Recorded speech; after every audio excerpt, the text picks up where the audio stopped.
আসসালামু আলাইকুম। সম্মানিত গাছপ্রেমী ভাই বোনেরা, অনেকেই জানেন যে কিভাবে গাছ আপনি ছাঁটাই করবেন বা কোথায় থেকে কেটে দিবেন। এই যে দেখেন, এখান থেকে গাছের ডালা আছে, এখান পর্যন্ত একটা চোখ আছে। এই যে এখানে কেটে দিলাম, এখান থেকে 8টা 10টা এখন এখান থেকে শাখা প্রশাখা বের হবে। এখানে আবার গাছ ঝোপালো করতে চান যারা, আর কিছু এই গাছগুলো আমরা এই সাইনগুলো নিচ্ছি, এই ডালগুলো আবার সাইনগুলো আমরা লাগাবো, এই গাছগুলো আবার লাগাবো। তাদের উদ্দেশ্যে ভিডিও। অনেকেই বলতে চান যে ভাইরা আমরা কীভাবে গাছ ঝোপালো করেন। এই যে দেখেন আমরা কীভাবে ঝোপালো করি। এই যে তাদের উদ্দেশ্যে দেখেন, এই গাছগুলো আমরা এখন এই যে দেখেন কেটে দিচ্ছি। এই যে দেখেন, এই যে এখান থেকে চারটে যারা প্রকৃতভাবে আম নেবেন না এবারে, তাদের উদ্দেশ্যে ভিডিও। এই যে দেখেন, এখানে 4টে 8টা 10টা বাড়াবে, এখানে 8টা 10টা, এখানে 8টা 10টা।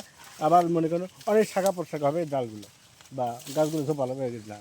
যারা এরকম এই গাছগুলো একে অপরকে একটু শেয়ার করে দেবেন এই কাজের কৌশলটা, যাতে সবাই উপকৃত হতে পারে। ইনশাআল্লাহ সবাই ভালো থাকে। আসসালামু আলাইকুম।